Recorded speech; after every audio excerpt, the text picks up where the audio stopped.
Dubai is a place of excess and world records. Ever since the government decided to shift their economy from oil to tourism, the many massive, successful megaprojects have largely put Dubai on the map, making it one of the most recognizable skylines in the world. But not too long ago, another mega project was put forward to build the world's tallest human-built structure. It was called the Dubai Creek Tower. However, once foundation work wrapped up, everything just stopped. So join me today as we find out how this much-hyped, record-breaking tower was left completely abandoned.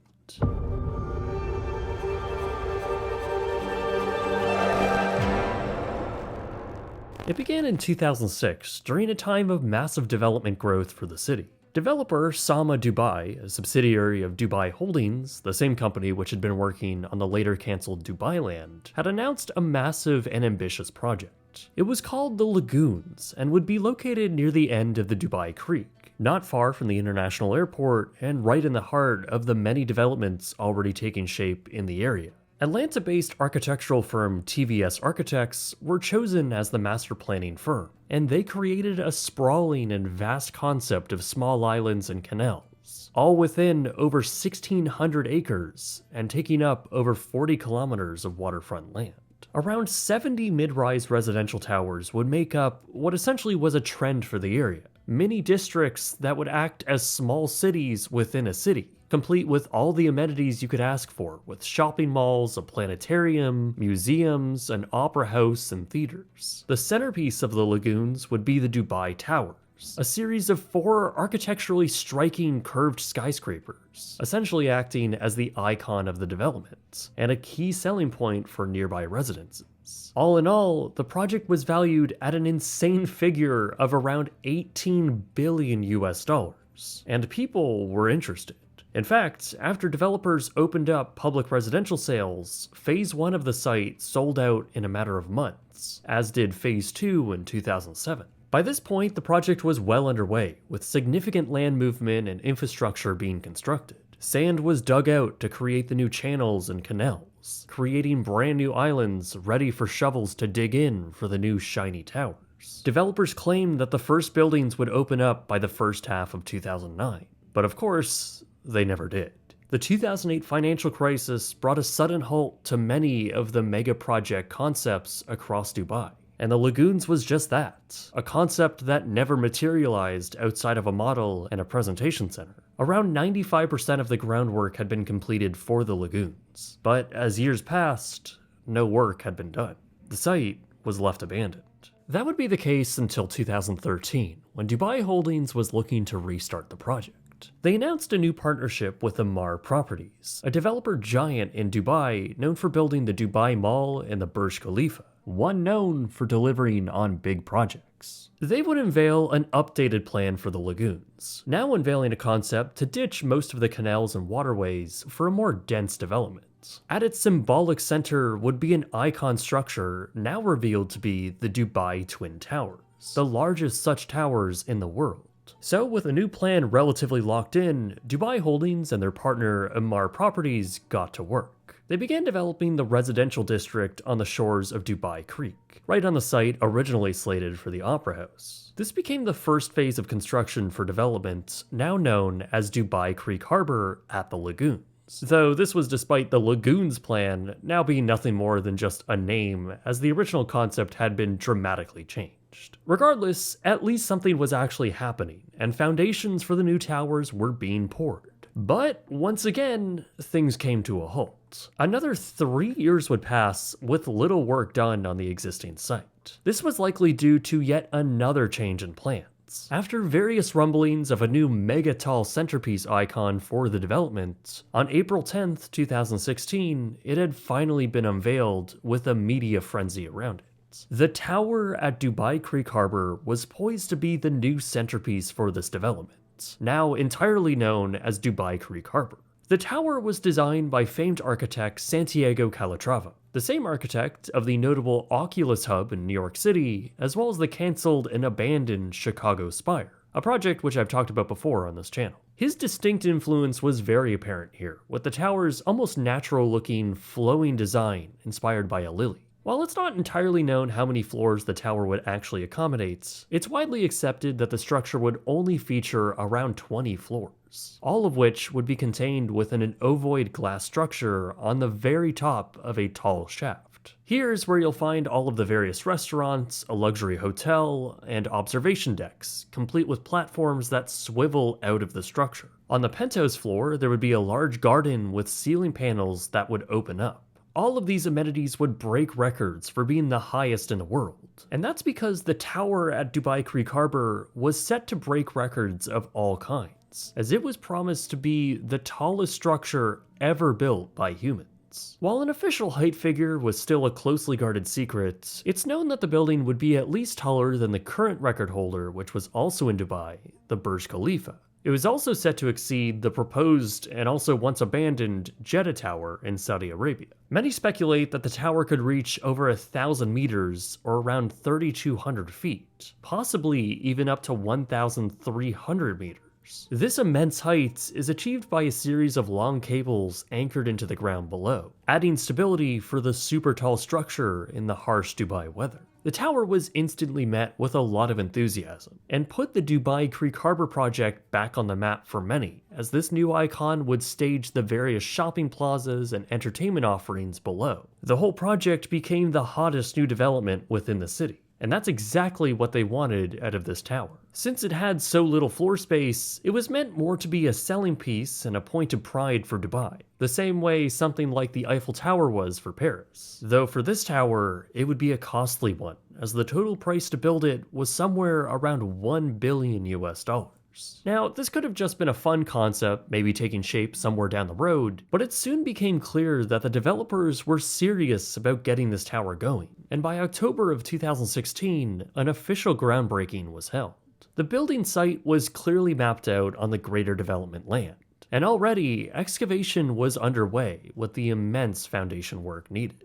Developers had claimed that the ambitious project would actually rise out of the sand rather quickly, as the design wasn't as labor-intensive as a super tall skyscraper, and that the tower would be finished by 2020, just in time for the Dubai World Expo. By this point, the structure was now known as the Dubai Creek Tower, and as models were being displayed all over Dubai, and as excitement grew, by early 2018, work had largely been completed on the colossal structure's foundation. Dubai's government and crown prince would often make trips out to check on the progress, updating the press on each milestone, really setting how iconic this project is for the country.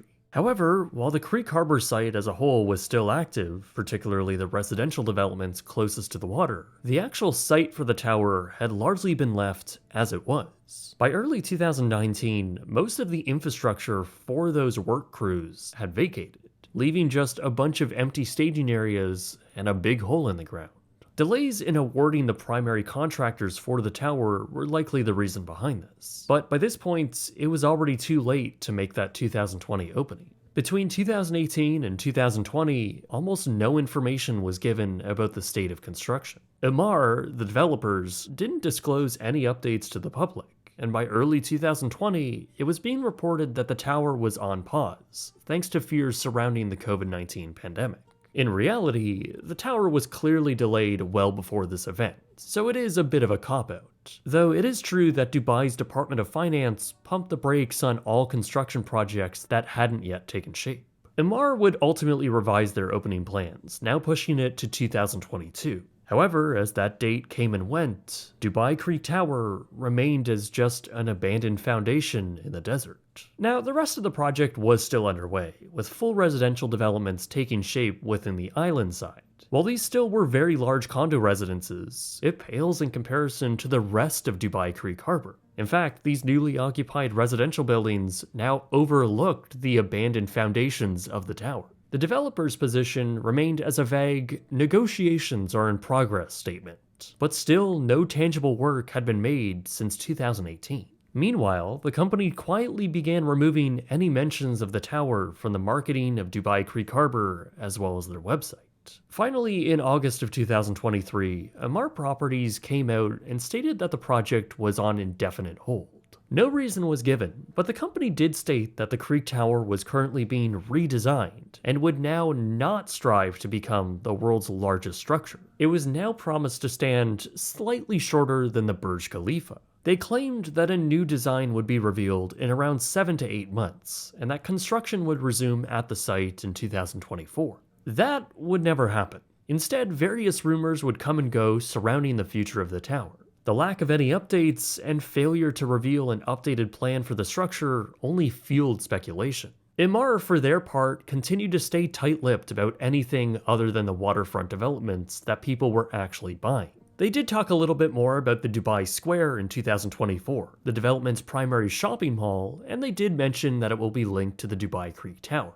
Elsewhere, the structure would show up in concept art from other developments, like this one from the government. No matter what though, the tower site, and really all of the core of Dubai Creek Harbor, would sit desolate and unchanged. Despite claims that construction had resumed in early 2024, nothing had been changed on the site. And really, that brings us to today. The property now looks basically the same as it did in 2018. Various outlines of future development parcels remain vacant, while some structures, like this one south of the proposed mall site, remain abandoned in a state of frozen construction. The same could be said about the Creek Tower itself. For as monumental and ambitious this structure was promised to be, its actual imprint on the Earth today is rather unremarkable. Little documentation has been made of the actual foundation as it stands today. But then again, there really isn't much to see. The massive hole in the ground is essentially exactly the same as 2018, likely slowly deteriorating, surely not aided by the flooding in early 2024. It all sits completely abandoned. In the end, this mega project has seen so many forms and concepts put forward. Looking at the land in 2010 compared to what it is now is such a stark contrast. The Lagoons project was doomed from the start, solely due to its timing. Building a mega project consisting mainly of residential housing proved to be too tumultuous for the time.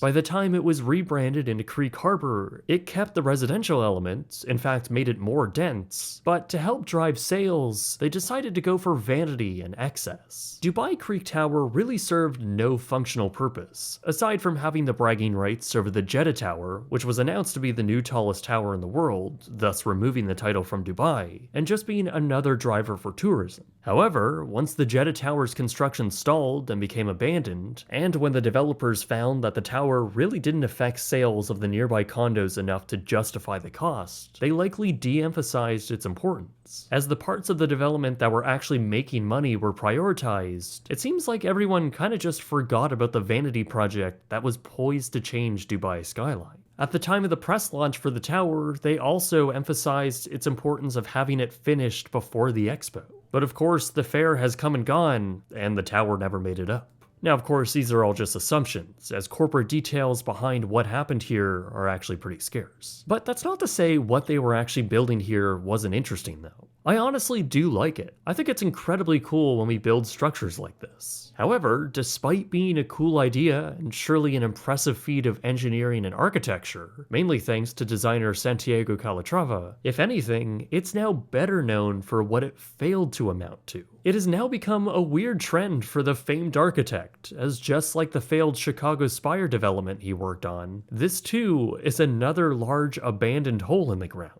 Perhaps one of the most expensive holes ever dug by a developer. But for now, time will only tell if anything remotely like he originally designed will ever rise out of it in the future. If you enjoyed this video and want to see more like it, don't forget to subscribe to this channel, Bright Sun Films. And if you're also into high quality travel related videos, I also have a second channel called Bright Sun Travels. A link is in the description below. Anyway guys, my name is Jake, and thank you very much for watching.